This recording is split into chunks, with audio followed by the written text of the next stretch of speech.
Okay, well, hello Earthlings. So, how are you doing? Welcome actually to the second of this series of vlogs or short videos, which really are to introduce and to back up and support a series of blog entries that I did for VegFest Express in the lead up to the recent London VegFest extravaganza, which was in late October.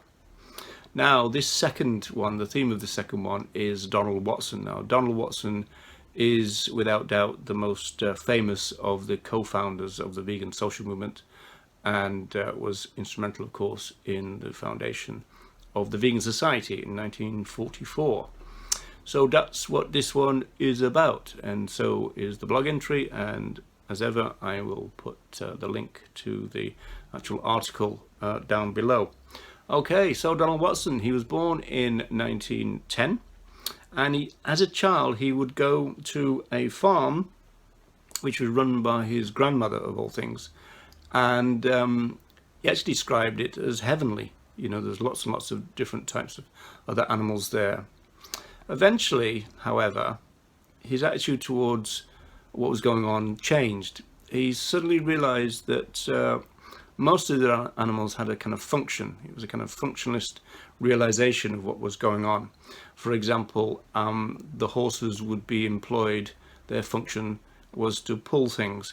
And again, a bit stereotyped even nowadays, you know, hens will give eggs and cows will give milk, you know, the kind of things that vegans still hear from the general population. And especially if we give them shelter and food in return, that kind of alleged symbiotic relationship that is still going on, we are told. So he realized that was going on. Now, the thing that confused the young Donald Watson was what was going on with the pigs. There were pigs on this farm, and we can safely assume that we're talking about a free-range farm in those days. You know, intensive farming wasn't such a big thing. But he couldn't figure out what the pigs gave to the humans until he found out by observing what went on.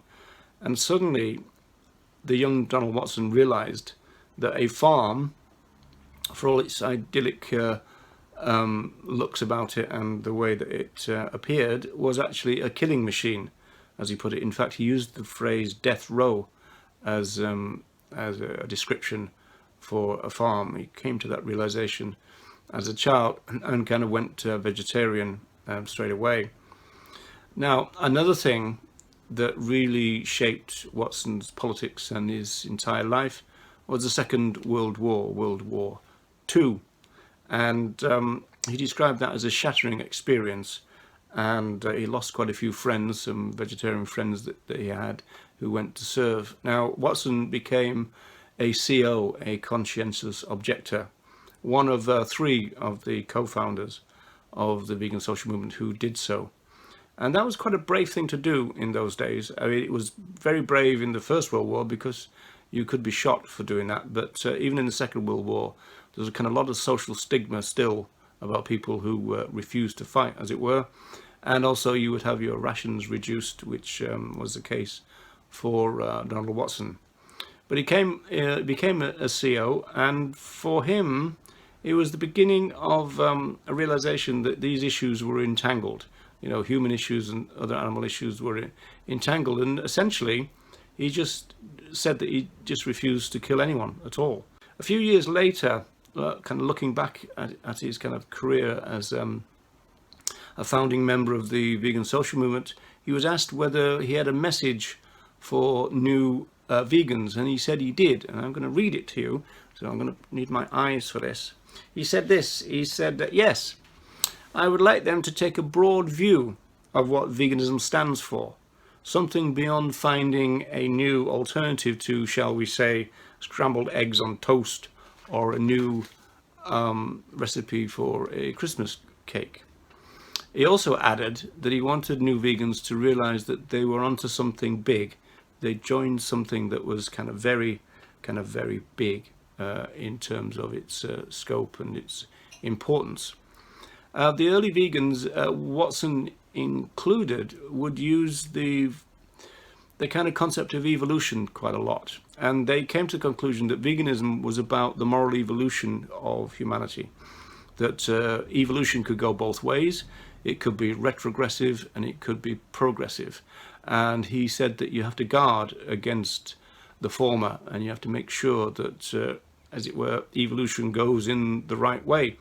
And they thought that with the advent of two world wars in short order, that humanity has kind of gone down again into some kind of level of barbarity and savagery.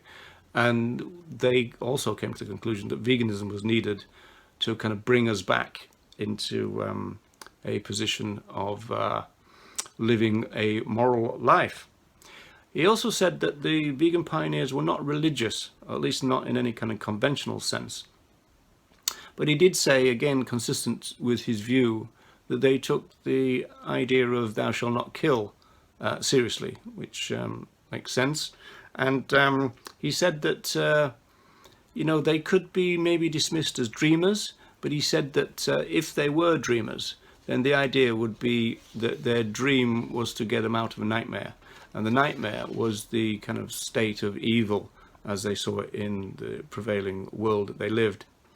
He said, for example, that people could see nothing wrong with killing other animals.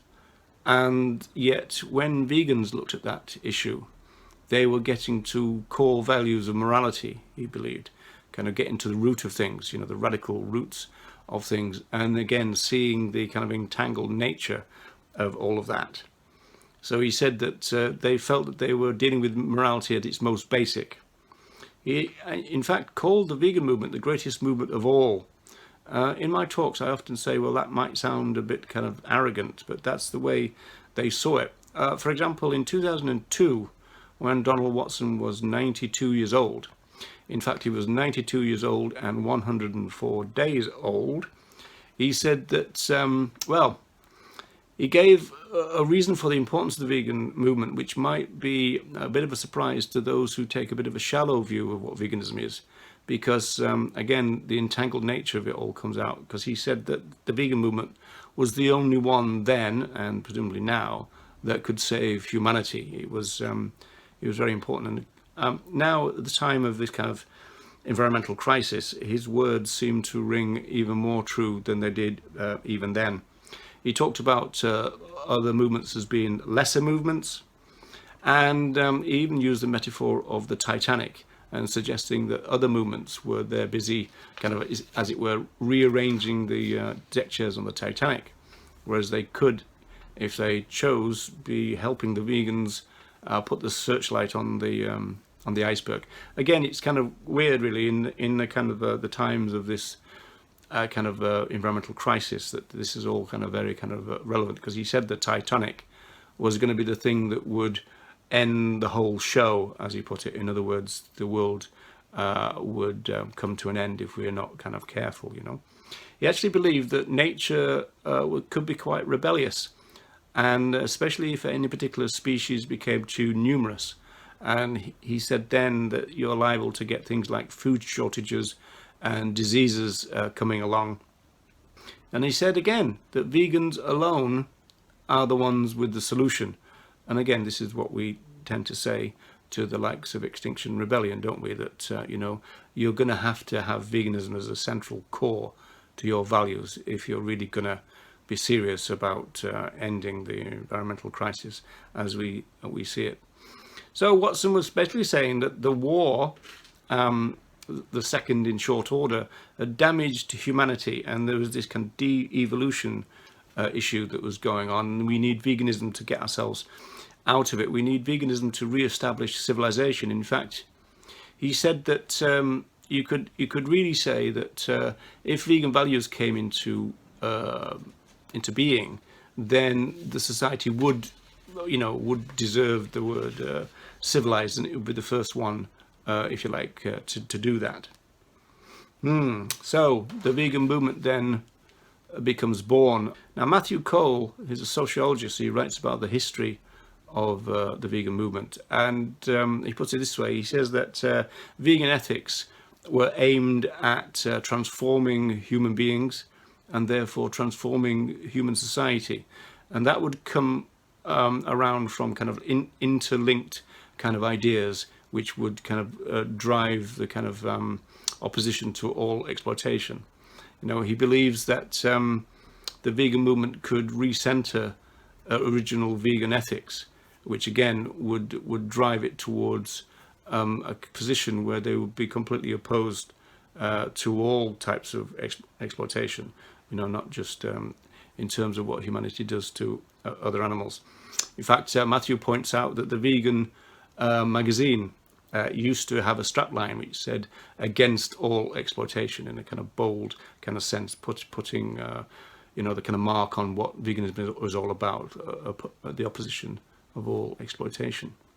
So, last word should go to the man himself, Donald Watson, and he was once again asked about the past, and this was 50 years on from the foundation of the vegan social movement, and he said that we now know more than we did then, and he said that there was very pressing human issues which they realized were entangled with the issues of our treatment and use of other animals. And he said that these things will be solved together, or they won't be solved at all.